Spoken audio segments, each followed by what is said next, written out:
मोहतरमा शानदाना गुलजार साहिबा।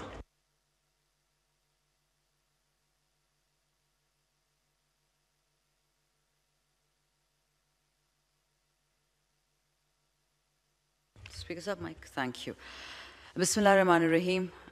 Thank you, Honorable Speaker, for affording me the opportunity to speak.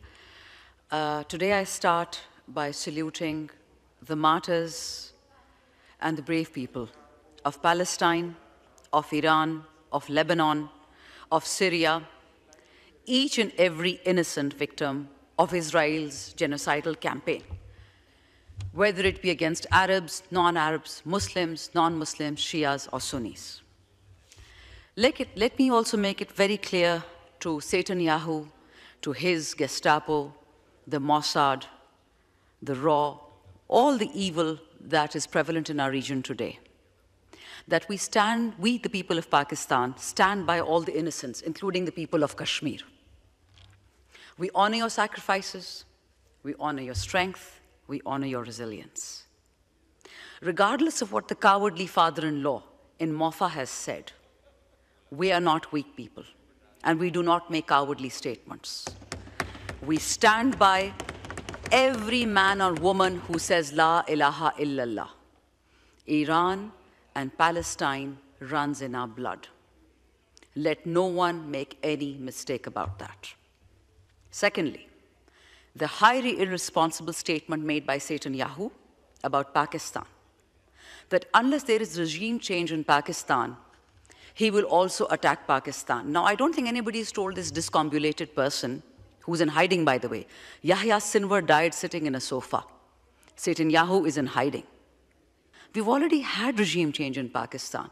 Who exactly is he trying to replace right now? As far as I know, the Form 47 government has met him in Egypt. So let him make very cautious statements, as I belong to the party of Pakistan's true son, Imran Khan. And Imran Khan said, we hit first, we talk later. So let there be no mistake. Any Israeli aggression towards Pakistan, we will hit back. Israel does not matter. Let me put it on record. Israel, with what it is doing, is going to cease to exist because of its own actions. Finally, Mr. Speaker, coming to our general budget discussion, I have to say I'm thoroughly disappointed. I'm going to make one note about your role as the custodian of this House. I said this last year, and I say it again. We call you the Honorable Speaker. You represent our collective voice, everyone in this House. And yet our voices are disappearing, in particular this side. Duffers Inc. ने New York Times, Wall Street Journal, Financial Times, पैसे दिए वो लोग जो अलिफ को गंडासा बोलते हैं, उन लोगों ने आर्टिकल्स लिखे इन अखबारों में. क्या नतीजा आया? फ़लस्तीन अब भी इमरान खान का नाम लेता है. फ़लस्तीनी कहते हैं कि इमरान खान होता तो शायद हमारे लिए कोई आवाज़ उठाता. And I'm going to also show you later on in this speech that how this abuse of human rights has shattered your economy. Yes, sir, your economy. But let me come to that. I'm sorry, shame on all the NGOs who don't talk about it. Anika Mehdi ने जो बात की rape की, कोई इस पे बात नहीं करता. हम सब बेटियां हैं, आप सबकी भी बेटियां हैं. किसी NGO ने, किसी MNA-MP ने उस पे बात नहीं की. क्या पंजाब की बेटी पाकिस्तान की बेटी नहीं है? वो गरीब थी. 3 men gang raped her in front of her husband. अब वो खुदकुशी करे तो क्या ना करे. गरीब की बस यही औकात है कि तुम सब्र करो, तुम्हें अल्लाह अजर देगा. तो जो यहाँ बैठे हैं, उनको कब सब्र आएगा? स्पीकर साहब, आप हमारे अल्फाज एक्सपंज नहीं करते. रिडैक्टेड स्टेटमेंट्स आ रही हैं. What on earth? किस चीज़ से डरते हैं? हमारे तो औकात ही नहीं है. हम तो सिर्फ फॉर्म 45 के MNAs हैं. हमारे पास तो अपने रब के अलावा और अपने वर्कर के अलावा कोई भी नहीं है. अब वर्कर से पता चला जो जेल में बैठा है कि जी हमारे ID कार्ड्स भी ले लिए गए हैं, हमारे मोटर बाइक्स ले ली जाती हैं हमसे. 50-50, 100-100 रुपए चुराए हैं. ये 50 और 100 रुपए से पंजाब और वफाकी बजट चलेगा, वर्कर के और काश्तकार के पैसे से. जब थानों में जाते हैं तो थाने वाले कहते हैं पिंडी वाले और ये इस्लामाबाद वाले. और मैं बाय द वे शुक्र अदा करती हूँ ATC रावलपिंडी का, जज का. उसने ऑर्डर दिया है कि वर्कर की चीज़ों को वापस करो. थाने वाले कहते हैं जी ऊपर से ऑर्डर आया, तो ऊपर तो या शहबाज शरीफ है या मरियम नवाज है, तो ये पंजाब ऐसे चलाएंगे PTI के वर्कर के पैसों से. माशाअल्लाह, क्या इज्जत वाले दिन आ गए पाकिस्तान के. स्पीकर साहब, एक और बात. इमरान खान को जितना तंग करेंगे ना, इमरान खान के एमएनए को और वर्कर को, हम और ढीठ होते जा रहे हैं। हम बर्गर बच्चे थे, हमने थाना कचहरी अदालत नहीं देखी थी। हमें मार मार के 3 साल में हमें वो हथियार बना दिया है कि अब वो आप ही के खिलाफ इस्तेमाल होगा। सिर्फ वक्त की बात है। हमारे सब्र को हमारी कमजोरी ना समझा जाए। हमारी आवाज़ यहाँ बंद करेंगे, सोशल मीडिया पर बोलेंगे। सोशल मीडिया पर नहीं बोल देंगे, हर गली में हर सड़क में निकलेंगे। आवाज़ें मत बंद करें। ये हमारा मुल्क है, हम टैक्स पेयर है, हम रियासत है, अवाम रियासत होती है, हम टैक्स के पैसे देते हैं। स्पीकर साहब, आप जितना टैक्स देते हैं आपको तो बताती हूँ, बट अभी टैक्स पे मैं आई नहीं। मुझे एक बात पूछनी थी आपसे कि ये जो कुछ दिनों से हम बातें सुन रहे हैं कि भारत पाक कशीदगी, व्हाट इज पाक भारत कशीदगी? हम क्यों डरते हैं मोदी से? हम क्यों नहीं कह सकते कि नरेंद्र मोदी एक जिल्लाद है, मुसलमानों का किताल करता है, झूठा है, बेईमान है? उसने शहबाज शरीफ को कोट किया नेशनल टीवी पे और कहता है कि जी वो तो खुद कहता है कि पाकिस्तानी कौम भिखारी है। पाकिस्तानी कौम बिल्कुल भिखारी नहीं है। I do not speak for PTI right now, I speak for Pakistan, Honorable Speaker. This is ridiculous. Khwaja Asif के बारे में इंडिया ने एक 5 मिनट की वीडियो बनाई है कि as long as Khwaja Asif is alive, Pakistan needs no enemies. कभी कहते हैं मदरसे वाले बच्चे हमारे जो कुरान पढ़ते हैं वो दहशतगर्द है। कभी कहता है जी हम तो इजराइल और इंडिया के सामने कुछ भी नहीं है। ये किधर से आते हैं आपके एहसास कमतरी? हम तो अपने आप से बहुत इम्प्रेस है। हम पाकिस्तानी हैं, गरीब हैं, मालदार है, जैसे भी हैं। ये हरा पासपोर्ट है, ये हरा झंडा है, ला इलाहा इल्लल्लाह के नीचे खड़े हैं। Do you understand what these people are doing to us? And our youth has rejected them flatly. You do not represent Pakistan, you represent the vested interests, not Pakistan. इनको सुनना चाहिए इस पुराने पाकिस्तान को। नून लीग में भी, पीपल में मैं हमेशा कहती हूँ जो बैक बेंचेस है, शरीफ लोग हैं, अच्छे लोग हैं, पढ़े लिखे लोग हैं। लेकिन जब तक ये आले जरदारी और आले शरीफ चलता रहेगा, सर जी ना आपकी पार्टियाँ ठीक हो सकती हैं ना ये पाकिस्तान। मेरे अपने पार्टी में बहुत चोर होंगे, लेकिन शुक्र अल्हम्दुलिल्लाह अलीम तरीन को तो निकाल दिया, औरों को भी निकालेंगे। जो वतन से गद्दारी करेगा वो हमारे साथ नहीं बैठेगा, यहाँ इजाज़त ही नहीं है। मैं अपनी पार्टी की तारीफ नहीं करती, मैं अपने लीडर की करती हूँ। और क्यों करती हूँ? Because he speaks for Pakistan.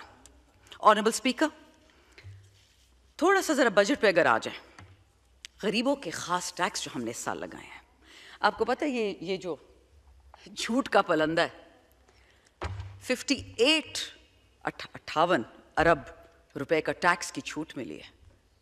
लेकिन पता टैक्स लगाए कितने हैं? 623 अरब नए टैक्सों में लगाए। और किस पे लगाए हैं? ये हमारे जो इधर खड़े हैं।